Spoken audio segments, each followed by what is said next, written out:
অভিভাবকহীন মানিকতলা বিধানসভায় এখন বিজেপির বারবারন্ত, সংবাদ সোচ্চারের অন্তর্তদন্ত। একদা বামপন্থীদের শক্ত ঘাঁটি মানিকতলা বিধানসভায় এখন আনাচ কানাচে ঘাস ফুলকে ছাপিয়ে পদ্মের দাপট। যতই দিন যাচ্ছে এই এলাকার ভৌগোলিক মানচিত্রে হিন্দিভাষীদের বসবাস বাড়ছে, ফলে সংখ্যাতত্ত্বের নিরিখে এখানে বাঙালিরা ক্রমেই কমজোরি হয়ে পড়ছে। পূর্বে এই কেন্দ্রে বাম জামানার শুরুতে সিপিএম সমর্থিত মার্ক্সবাদী ফরওয়ার্ড ব্লকের শহীদ বসু মল্লিক কংগ্রেসের প্রদীপ সরকারকে হারিয়ে নির্বাচিত হয়েছিলেন। তারপর থেকে যতবারই এই কেন্দ্রের নির্বাচন হয়েছে বামেদের দাপট দেখা গিয়েছে। কিন্তু 91 সালে এই কেন্দ্রে কংগ্রেসের পরেশ পাল তৎকালীন পরিবহন মন্ত্রী শ্যামল চক্রবর্তীকে হারালে আরও একবার রাজ্যের মানুষ ইন্দ্রপতনের সাক্ষী হয়েছিল। কিন্তু তারপরেও এই বিধানসভায় সিপিএম ফিরে আসে। পরে ডিলিমিটেশনের দরুন মানিকতলা বিধানসভার পরিবর্তন হয়, যার মধ্যে বটতলা বিধানসভা ঢুকে যায়। এরপর থেকে যতবারই নির্বাচন হয়েছে প্রতিটি কংগ্রেস নয়তো তৃণমূল কংগ্রেস জিতেছে। কারণ ছিল প্রয়াত নেতা সাধন পাণ্ডের সুযোগ্য নেতৃত্ব, যাকে মানিকতলার সর্বধর্ম সর্ববর্ণের মানুষ নিজেদের কাছের মানুষ হিসেবে দেখেছেন।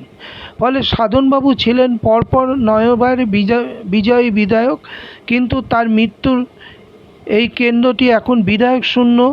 তার শূন্যতা আজ হাড়ে হাড়ে টের পাচ্ছেন এই এলাকার তৃণমূল কর্মীরা। সাধন পাণ্ডের অনুপস্থিতিতে এখন বিজেপির হাত পা মেলার সুযোগ পাচ্ছে, যাকে দাবিয়ে রাখার কৌশল যে বর্তমান তৃণমূল নেতৃত্বের নেই সেটা প্রমাণ হলো বেশ কয়েকটি ওয়ার্ডে তৃণমূলের সামান্য ব্যবধানে জয় এবং হার দেখে। এই কেন্দ্রের 31 নম্বর ওয়ার্ডে তৃণমূলের সুদীপ বন্দ্যোপাধ্যায় প্রায় 5,500 ভোটে হেরেছেন। আবার 16 নম্বর ওয়ার্ডে 377 ভোটে সুদীপবাবু হেরেছেন, যেখানে ডেপুটি মেয়র অতীন ঘোষের ওয়ার্ডে মাত্র 400 ভোটে এবং 13 নম্বর ওয়ার্ডে মাত্র 727 ভোটে সুদীপবাবু জিতেছেন। আশানুরূপ ফল হয়নি 12 নম্বর ওয়ার্ডেও। এখানে মীনাক্ষী গাঙ্গুলি অনেক কাজ করা সত্ত্বেও কেন এত কম ভোটের মার্জিনে জিততে হলো সেটা অবশ্যই দেখা দরকার। সেই দিক থেকে সুদীপ বন্দ্যোপাধ্যায়কে ভালো লিড দিয়েছে 32 এবং 14 নম্বর ওয়ার্ড।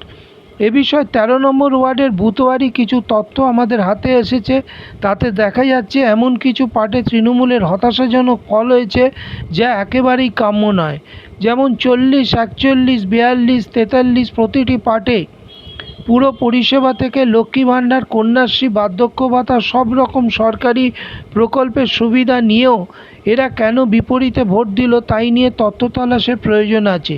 বিশেষ করে অবাঙালি বিহার, ইউপির মানুষদের ওপর কড়া নজরদারি বাড়ানো হোক, কারণ এদের মধ্যে বহু মানুষের দুটো করে ভোটার কার্ড আছে, যারা নিজেদের রাজ্যে পছন্দের দলকে ভোট দিলেও এই রাজ্যে তৃণমূলের বিরুদ্ধে এককাট্টা, যাদের নিয়ে স্থানীয় নেতৃত্বের আধিক্যতাও কিছু কম নয়। তাই আগামী দিনে এই রাজ্যে বাঙালির বাঙালিয়ানাকে টিকিয়ে রাখতে তৃণমূলের কর্মীদের আরও সজাগ হওয়ার প্রয়োজন, যারই কারণে আজকে প্রয়াত নেতা সাধন পাণ্ডের ইলেকশন স্ট্র্যাটেজির বড়ই অভাব দেখা যাচ্ছে। এ বিষয়ে 13 নম্বর ওয়ার্ডে তৃণমূল কংগ্রেসের সভাপতি রবি পাল সংবাদ সোচ্চারকে কি বললেন শুনুন। রবি, হ্যাঁ, বলছি আমার কাছে ওই বুথওয়ারি কিছু ফলাফল এসছে। আমি দেখছিলাম 40, 41, 42, 43 এই পার্টগুলোই তৃণমূলের হার হয়েছে, বিশেষ করে 40-এ। কি ব্যাখ্যা আছে তোর কাছে? এই যে আমাদের এখানে তো পুরো পরিষেবা থেকে শুরু করে লক্ষ্মী ভাণ্ডার, কন্যাশ্রী কিছুই তো সাধন পাণ্ডে অভাব রাখেনি, সবাই পেয়েছে। সবাই পেয়েছে। তা সত্ত্বেও এই রেজাল্টটা কেন হলো? এখন কি করে বলবো মানুষ এত পরিষেবা নেওয়ার পরও তাহলে আমাদেরই মানুষের মধ্যে ঠিক মতন ব্যবহার করে না, মানুষ ঠিক মতন আমাদের ব্যবহার না করলেই যার জন্য এই সমস্ত হচ্ছে। আর কি করবো? সাধন পাণ্ডের অভাবটা কি এখানে মারাত্মক ভাবে বোঝা যাচ্ছে? তাই সাধনদার অভাবটা পাওয়া যাচ্ছে যে সাধনদা নেই বলে প্রচুর ভাবে আমাদের মানে অভাব হচ্ছে। সাধনদা যেইভাবে মানুষের সাথে মিশে সমস্ত কিছু মানে নেওয়া দেওয়া, তাদের সাথে দাঁড়িয়ে কথা বলা, তার বাড়ির সব সময় 24 ঘন্টা খোলা, এইটাই মানুষের কাছে এত মানে অভাব হয়ে যাচ্ছে, যার ফলে মানুষ এখনো ঠিক মতন 2.5 বছর ধরে যেভাবে এমএলএ নেই। বিশেষ করে অবাঙালি সম্প্রদায়ের মানুষরা হ্যাঁ, ভীষণভাবে মুখ ফিরিয়ে হ্যাঁ, দিচ্ছে তৃণমূল। প্রচুর মানে মুখ ফিরিয়ে দিচ্ছে। কেন এটা দিনে দিন এটা কেন মানে এত তো কিন্তু তৃণমূল অবাঙালিদের সাথে বিদ্বেষী তো কেন? আমরা সব সময় ভালো ব্যবহার করি, সব যখন যেরকম বলে তখনই আমি তাদের সাথে আমরা হ্যাঁ। কমসে কম ভালো ব্যবহার করে যে কোনো কাজের মধ্যে আমরা তাদের সঙ্গে থাকি। হুম। আর কি করবো এর থেকে? কেন আচ্ছা, আমাদের মধ্যে থেকে মন তুলে নিচ্ছে আমরা? এটা নিয়ে কি পার্টির মধ্যে পর্যালোচনা হবে আগামী দিনে? আগামী দিনে তো হওয়া উচিত, কারণ দীর্ঘদিন এই পাঠগুলোতে হেরে যাওয়া, সাধন পান্ডে যখন ছিল তখন এত ভোটে আমরা হারিনি, হুম।